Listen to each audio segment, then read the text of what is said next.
السلام علیکم سر، بہت شکریہ سر۔ السلام علیکم ناصر بھائی، سب بہن بھائیوں کو السلام علیکم ورحمۃ اللہ وبرکاتہ۔ وعلیکم السلام۔ آپ شکریہ ادا نہیں کیا کریں گے، ہم آپ کا شکریہ ادا کرتے ہیں کہ آپ ہمیں ٹائم دیں۔ اللہ اکبر۔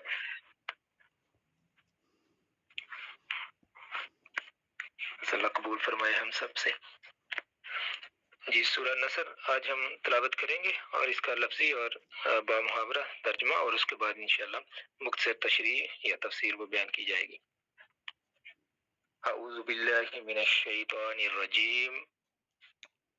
اعوذ میں پناہ چاہتا ہوں، باللہ اللہ تعالی کی، من الشیطان الرجیم شیطان مردود سے۔ بسم اللہ الرحمن الرحیم۔ بسم ساتھ نام اللہ، اللہ کے، اللہ کے نام کے ساتھ، الرحمن جو الرحمن ہے، الرحیم اور الرحیم ہے۔ پہلی آیت، اذا، اذا کا مطلب جب، when، اذا جب، جاء، جاء، جاء کا مطلب آ گئی یا آ گیا۔ جب آ گئی، کیونکہ آگے مدد کا ذکر ہو رہا ہے تو اس لیے پہلے ہی میں نے آ گئی اس کا ترجمہ کر دیا۔ جب آ گئی نصر اللہ، نصر کہتے ہیں مدد کو، جیسے اردو میں ہم ایک لفظ استعمال کرتے ہیں نصرت، اللہ تعالیٰ کی نصرت، تو مدد کو کہتے ہیں نصر، مدد۔ نصر اللہ، اللہ کی مدد جب آ گئی یا آ پہنچی یا آ جائے، اللہ کی مدد، والفتح اور فتح، اور فتح بھی آ جائے، جب وکٹری حاصل ہو جائے اللہ کی مدد کے ساتھ۔ اور رأیتا، رأا مطلب دیکھا، رأیتا تو نے دیکھا اور تم نے دیکھا، ورأیتا اور تم نے دیکھا۔ ہم نے پہلے بھی یہ لفظ جو ہے وہ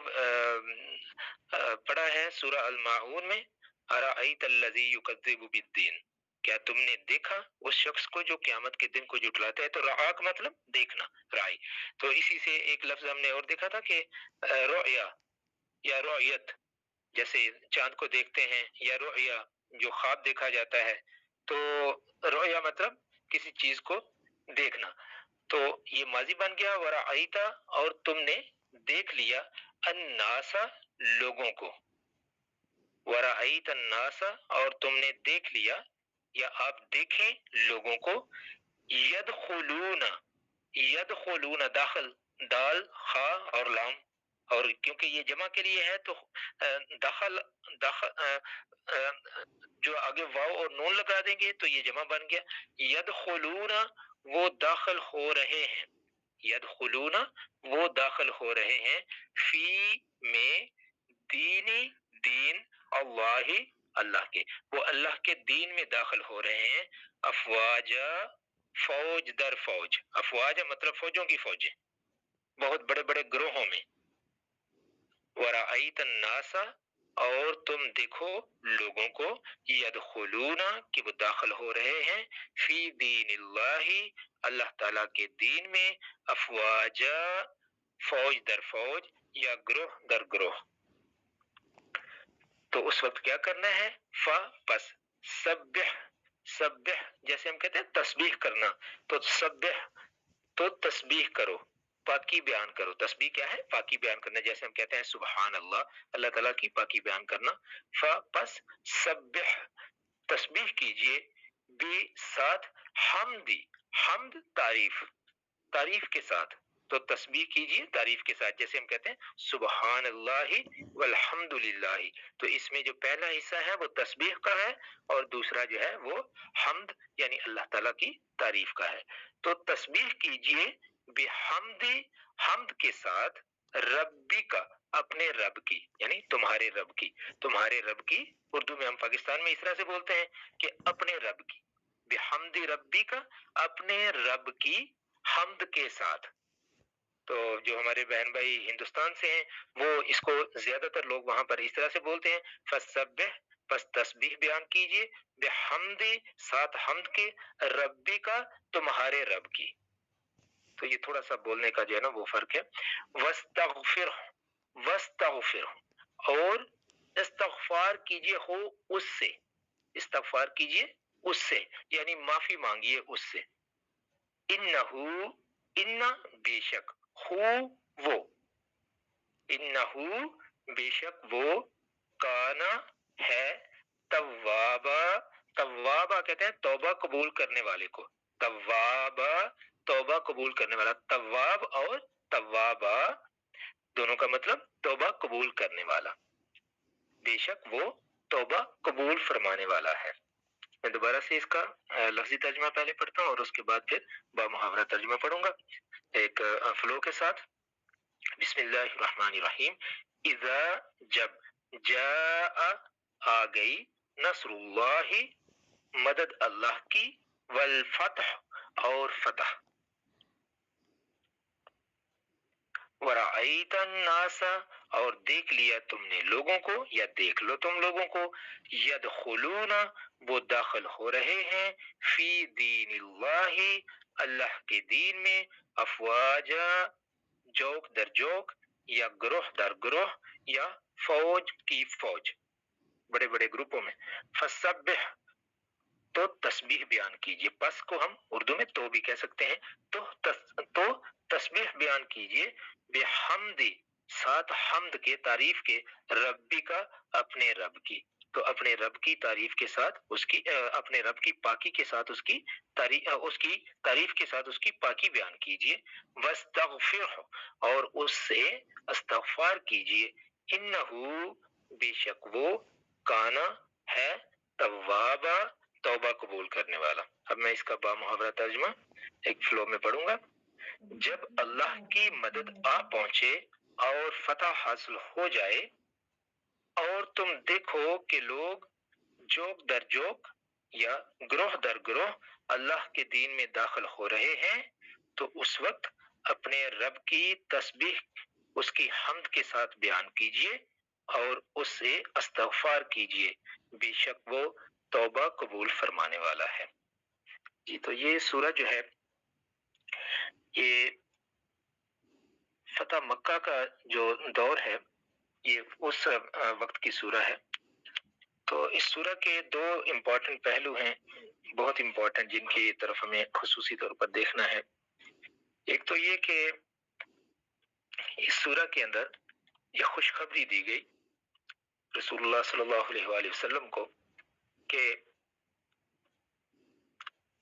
مسلمان غلبہ پا لیں گے کفار کے اوپر، کہ فتح جو ہے وہ قریب ہے اور مسلمانوں کو فتح حاصل ہوگی. تو فتح مکہ اس سے مراد تقریباً تمام امت کا اس پہ اجماع ہے کہ اس سے مراد فتح مکہ ہے.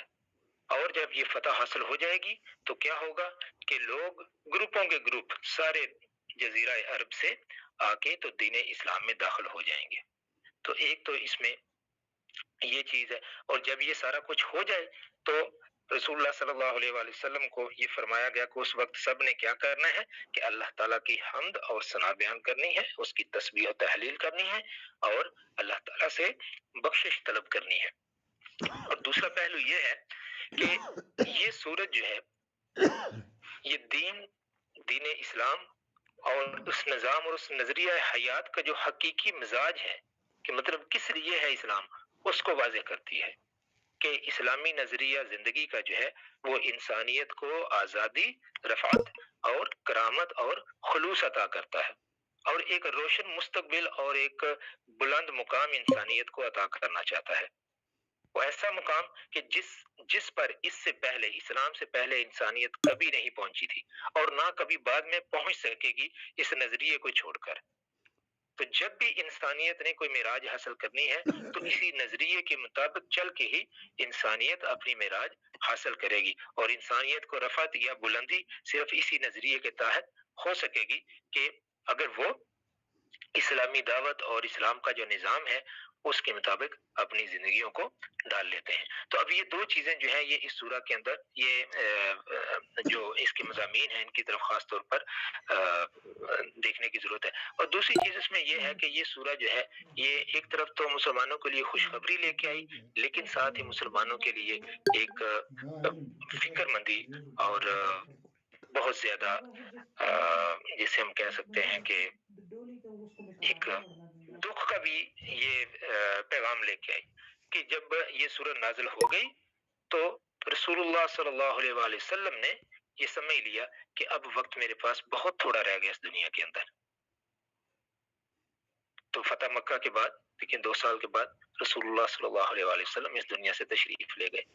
تو اس کے بارے میں مختلف روایات ہیں جس میں ایک سیدہ فاطمہ رضی اللہ تعالی عنہا کا جس میں ذکر ہے کہ ان کو رسول اللہ صلی اللہ علیہ وآلہ وسلم نے اپنے پاس ایک دن بلایا اور ان کے کان میں کوئی بات کی تو وہ رونے لگی، اور پھر رسول اللہ صلی اللہ علیہ وآلہ وسلم نے ایک اور بات کی تو وہ ہنسنے لگی. تو بعد میں امہات المومنین میں سے کچھ نے ان سے پوچھا کہ رسول اللہ صلی اللہ علیہ وآلہ وسلم نے آپ سے کیا کہا تھا؟ تو آپ نے فرمایا کہ مجھے انہوں نے پہلے اپنی وفات کی خبر دی کہ بس کچھ عرصے بعد میں تم سے جدا ہو جاؤں گا، تو میں رونے لگ گئی. اور پھر آپ صلی اللہ علیہ وآلہ وسلم نے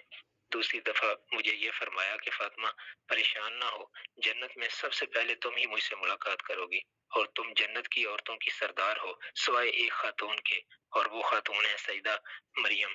جو کہ سیدنا عیسیٰ علیہ السلام کی والدہ تھیں. تو ان کے علاوہ تمام خواتین کی تم سردار ہوگی جنت میں. تو یہ اس کے ساتھ یہ حدیث جو ہے یہ منسلک ہے کسی سورہ کے ساتھ.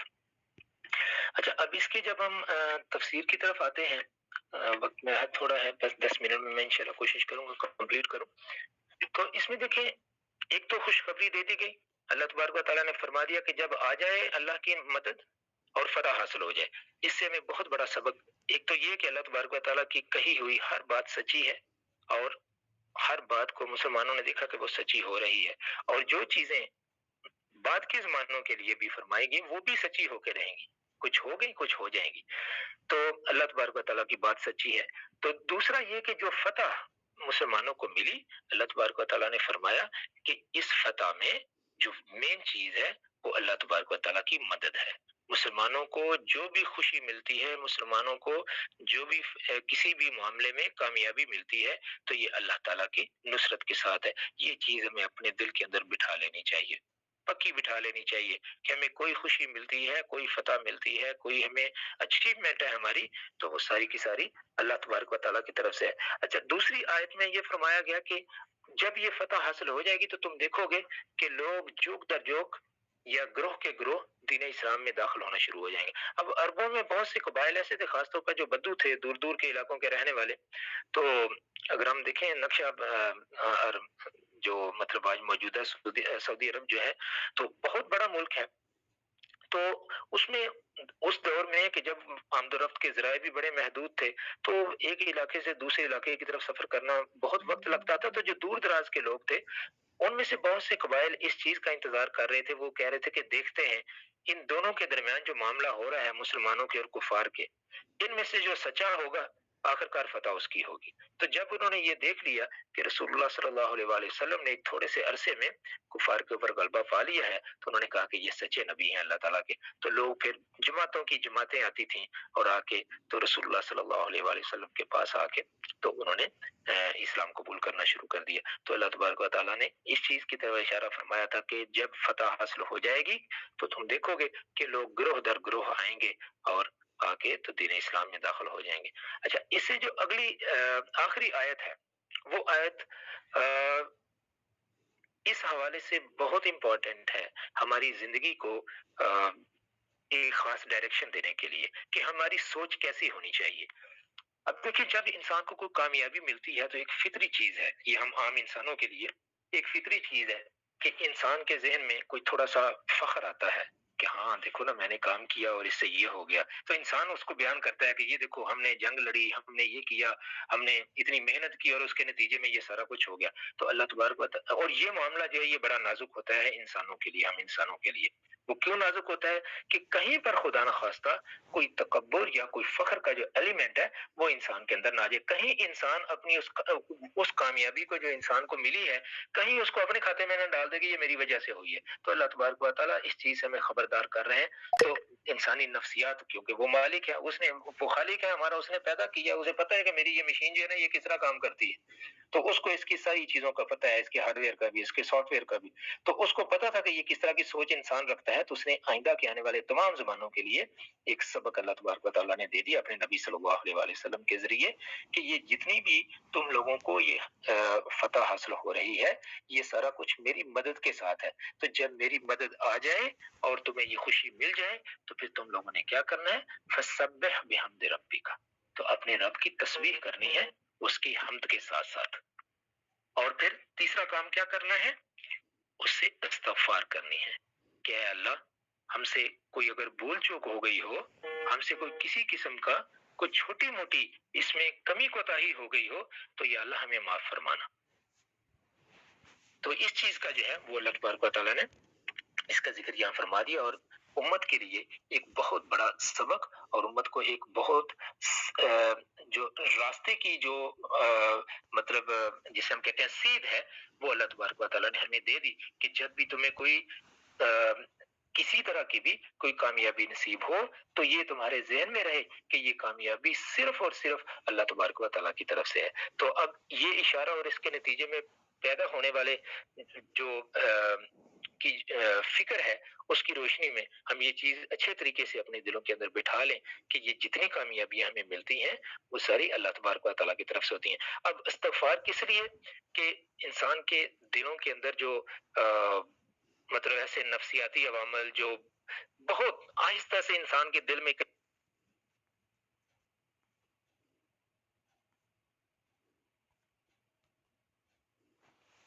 جی شاہد بھائی انمیوٹ کر لیں، شاید کسی کا ہاتھ غلطی سے لگا۔ شاہد بھائی اپنا مائک انمیوٹ کر۔ جی کہاں سے آواز آنی بند ہوئی تھی ناصر بھائی؟ وہ غلطی سے ابھی جسٹ 1 سیکنڈ وہ میوٹ ہو گیا تھا۔ اچھا جی، اچھا، بہت شکریہ، جزاک اللہ خیرا۔ تو اب یہ فرمایا گیا ہے کہ اب یہ کیونکہ اس کے نتیجے میں دل کے اندر کہیں پر ایسا نہ ہو کہ چپکے سے یہ خیال جو ہے نا دل کے اندر کہیں بیٹھ جائے تو اس کے کہ مجھے تو اب فتح مل گئی ہے، کامیاب اور کامران ہو گیا ہوں، تو کہیں کچھ تھوڑا بہت غرور جو ہے نا وہ دل کے اندر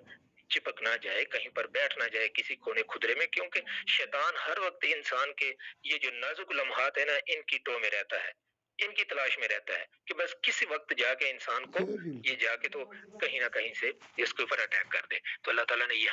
ہم لوگوں کو یہ سبق دے دیا کہ اس وقت خاص طور پر استغفار کرنی ہے کہ تم نے مشکلات بھی اٹھائی ہیں، قربانیاں بھی تم نے دی ہیں، اس کے بعد تمہیں خوشی ملی ہے، یہ خوشی اللہ تبارک و تعالیٰ نے دی ہے، اس نے تمہاری مشکلوں کو بھی دیکھا، اس نے تمہاری قربانیوں کو بھی دیکھا، اس نے تمہاری ساری کی ساری جو محنت ہے اس کو دیکھا۔ تو لیکن اس سب کے باوجود ہم کیونکہ انسان ہیں تو کچھ تھوڑی بہت کوتاہی ہو جاتی ہے، تو اللہ تعالیٰ نے فرمایا ایسے تمام معاملات کے اندر پھر کیا ہے کہ مجھ سے توبہ اور استغفار کرو، دلوں کی پاکی اس سے مل جائے گی۔ جب انسان اللہ تبارک و تعالیٰ کی تسبیح کرتا ہے، اس کی حمد بیان کرتا ہے اور ساتھ استغفار کرتا ہے تو اصل میں وہ یہ دکھا رہا تھا کہ یا میرے مولا میرے بس میں کچھ نہیں تھا، یا اللہ یہ سارا کچھ تیری طرف سے ہوا ہے، میں نے جو کچھ کیا اس میں لازمی طور پر کچھ کمیاں کوتاہیاں رہی ہوں گی، یا اللہ میں تجھ سے معافی مانگتا ہوں، ان کمیوں کوتاہیوں کے لیے میں تجھ سے معافی مانگتا ہوں، جس طرح سے مجھے کرنا چاہیے تھا میں اس طرح سے نہیں کر سکا تو اس لیے مجھے معاف فرما۔ اب اس کے ساتھ جو ہے دیکھیں اب یہ جتنے بھی مشکل حالات تھے جیسا اس وقت رسول اللہ صلی اللہ علیہ وسلم کے دور میں گزرے یا بعد میں آج کے دور میں مسلمان جہاں پر تنگی کی زندگی گزار رہے ہیں دنیا کے جن جن خطوں میں، تو اب انسان جو ہے بعض اوقات یہ سمجھتا ہے کہ اب کیا کروں، میں اللہ کا نام بھی لیتا ہوں لیکن اللہ کی مدد نہیں آ رہی، تو اللہ تبارک و تعالیٰ انسانوں کے بارے میں جانتا ہے یہ چیز، تو اس نے سورہ بقرہ کے اندر یہ فرمایا کہ میں صرف ترجمہ پڑھتا ہوں، آیت تھوڑی سی لمبی ہے، تو فرمایا کہ کیا تم نے یہ سمجھ رکھا ہے کہ تم جنت میں داخل ہو جاؤ گے، حالانکہ ابھی تمہیں ان حالات سے سابقہ نہیں پیش آیا جس سے تم سے پہلے اہل ایمان کو واسطہ پیش آ چکا ہے، وہ فقر اور فقہ اور شدید آلام یعنی مصیبتوں سے دوچار ہوئے اور اتنے ہلا دیے گئے کہ یہاں تک کہ رسول اور ان کے ساتھ کے اہل ایمان چیخ اٹھے اور انہوں نے کہا کہ اللہ کی مدد کب آئے گی، تو اللہ تعالیٰ فرماتے ہیں سنو اللہ کی مدد قریب ہے، یہ ایک بہت بڑی دلجوئی ہے اور بہت بڑی ایک مدد کا وعدہ ہے اللہ تبارک و تعالیٰ کا ان تمام ہم لوگوں کے لیے جو کسی بھی طرح کی کسی پریشانی میں کسی مصیبت میں خصوصی طور پر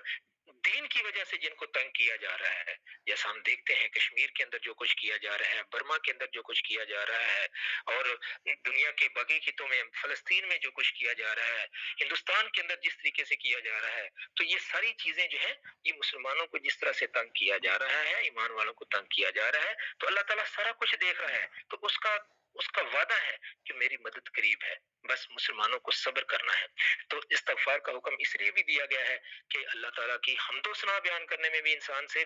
کوئی چھوٹی موٹی غلطی ہو جاتی ہے کہ جس طرح سے اس کی حمد بیان کرنے کا حق ہے ہم انسان اس طرح سے نہیں کر سکتے، تو اس لیے اس معاملے میں بھی پھر اس کے جو ہے اس سے معافی مانگی جائے کہ یا اللہ ہم نے تیرے اس طرح سے شکر نہیں ادا کر سکے جس طرح ہمیں کرنا چاہیے تھا، جیسے اللہ تبارک و تعالیٰ نے قرآن پاک میں فرمایا کہ میری نعمتیں تمہارے اوپر اتنی ہیں کہ اگر تم اللہ کے احسانات کو شمار کرو تو تم ان کا احاطہ ہی نہیں کر سکتے۔ اگر تم انہیں گننا چاہو نا تو تم گن ہی نہیں، ان کا احاطہ ہی نہیں کر سکتے، تو جب احاطہ نہیں کر سکتے اتنی اللہ تبارک و تعالیٰ کی نعمتیں ہمارے اوپر، تو پھر کیا ہے کہ ہمیں استغفار لازمی طور پر کرنا چاہیے۔ رسول اللہ صلی اللہ علیہ وآلہ وسلم صبح و شام استغفار کیا کرتے تھے۔ دیکھیں اللہ کے نبی صلی اللہ علیہ وآلہ وسلم دنیا کے بہترین انسان، ہمیشہ کے لیے سب سے بہترین، تو وہ بھی استغفار کیا کرتے تھے۔ کس لیے ہمیں یہ سبق دیا جا رہا ہے کہ ہم نے اپنی زندگیوں کے اندر اس چیز کو لازمی پکڑنا ہے، ہر وقت اللہ تبارک و تعالیٰ سے ہم ڈرتے رہیں، اور تاکہ ہمارے دل کے اندر کہیں پر کوئی فخر اور کہیں کوئی اس طرح کی چیز نہ آ جائے کہ میں بھی کوئی چیز ہوں، کیونکہ خدا نخواستہ اگر دل کے اندر یہ تکبر آ گیا، تکبر انسان کو برباد کر دیتا ہے، کتنی بھی نیکیاں کرنے والا انسان ہو۔ دیکھیں اللہ تعالیٰ نے شیطان کے بارے میں فرمایا نا کہ جب اللہ تعالیٰ نے فرشتوں کو کہا کہ سجدہ کرو آدم کو، تو سب نے سجدہ کیا الا ابلیس، ابلیس نے نہ کیا، ابا واستکبر، اس نے کیا کیا، نافرمانی کی اور تکبر کیا۔ اور اللہ تعالیٰ نے جب اس سے پوچھا کہ تو نے سجدہ کیوں نہیں کیا، معافی بھی مانگ سکتا تھا کہ یا اللہ مجھ سے غلطی ہوگی، معافی دے دے، میرے دل میں اس طرح سے غرور آ گیا تھا، لیکن میں تجھ سے معافی مانگتا ہوں، لیکن وہ اکڑ گیا۔ اس نے کہا کہ انا خیر منہ، میں تو اس سے بہتر ہوں، اللہ تبارک و تعالیٰ کی ذات کے سامنے کہ میں تو اس سے بہتر ہوں، اسے تو نے مٹی سے بنایا، مجھے آگ سے پیدا کیا ہے، تو میں تو اس سے بڑی چیز ہوں، میں اس کو سجدہ کیوں کروں؟ تو دیکھیے اللہ تبارک و تعالیٰ نے اس وقت اس سے فرمایا کہ دفع ہو جائے یہاں سے، تو رجیم ہے، مردود ہے تو اللہ تبارک و تعالیٰ کو یہ چیز اتنی ناپسند ہے، تکبر اور غرور اور فخر، یہ صرف اور صرف اللہ تبارک و تعالیٰ کی صفت ہے، یہ صرف اسی کو سزاوار ہے۔ ہم انسان جتنی بھی ہماری اچیومنٹس ہوں، جو کچھ بھی ہمارے پاس ہو، ہم کتنے ہی بڑے کیوں نہ بن جائیں دنیا کے اعتبار سے، ہم کچھ بھی نہیں ہیں، ہم انسان ہیں۔ ایک شاعر تھے، انہوں نے ایک بڑی خوبصورت بات کی تھی، میں نے ان سے سنی تو نہیں، مطلب لکھی ہوئی کہیں دیکھی ہے ان کی، تو وہ کہتے ہیں کہ مطلب ہم بہترین، ہر چیز اپنے پاس بہترین ہونے کے باوجود ہم بہت بڑے رائٹر بھی ہو سکتے ہیں، بڑے سائنسدان بھی ہو سکتے ہیں، ہم بہت بڑے بادشاہ بھی ہو سکتے ہیں، ہم بہت بڑے کچھ بھی ہو سکتے ہیں، لیکن ایک حقیقت ہے کہ سب کچھ ہونے کے باوجود ایک نہ ایک دن ہم نے مر جانا ہے، یہ ہم انسانوں کی حقیقت ہے، یہ ناپائیداری ہے ہماری زندگی کی۔ تو اللہ تبارک و تعالی ہم سب کو اپنے دین کے سیدھے راستے پر رکھے، اور رسول اللہ صلی اللہ علیہ وآلہ وسلم کی سنت کے مطابق ہمیں اپنی زندگیاں اس دنیا کے اندر گزارنے کی توفیق عطا فرمائے۔ دیکھیں استغفار کرنا اور اللہ تبارک و تعالیٰ کو ہمیشہ یاد رکھنا، یہ اللہ کے نبیوں کا شیوہ رہا ہے۔ جیسے سیدنا یوسف علیہ السلام نے جب آپ کو بادشاہت عطا ہوئی، جب آپ کے بھائیوں کو، آپ کے والد صاحب کو جب مصر میں لے آیا گیا، اور جب ان کا وہ خواب پورا ہوا، بھائیوں نے ان کے سامنے سجدہ کیا، تو آپ نے اس وقت اپنے والد سے، سیدنا یعقوب علیہ السلام سے آپ نے عرض کیا، ابا جان یہ دیکھیے میرے خواب کی تعبیر ہے، یہ میرے خواب کی، اور اللہ تعالیٰ کا شکر ادا کیا کہ یہ سارا کچھ اللہ تعالیٰ کی طرف سے ہوا ہے۔ اسی طرح سیدنا سلیمان علیہ السلام کو جب اللہ تبارک و تعالیٰ نے اتنی بڑی بادشاہی دی، تو انہوں نے بھی یہی کہا، انہوں نے کہا یا اللہ یہ سارا کچھ تیری طرف سے ہے۔ قرآن پاک کے اندر یہ سارے واقعات موجود ہیں۔ تو اللہ تبارک و تعالیٰ ہماری سیدھے راستے کی طرف رہنمائی فرمائے، اور ہمیشہ ہمیں دین کی اس سمجھ عطا فرمائے، اور رسول اللہ صلی اللہ علیہ وآلہ وسلم کی اسوہ حسنہ کے مطابق اپنی زندگی گزارنے کی توفیق عطا فرمائے۔ جزاکم اللہ خیرا۔ السلام علیکم ورحمۃ اللہ وبرکاتہ۔ وعلیکم السلام۔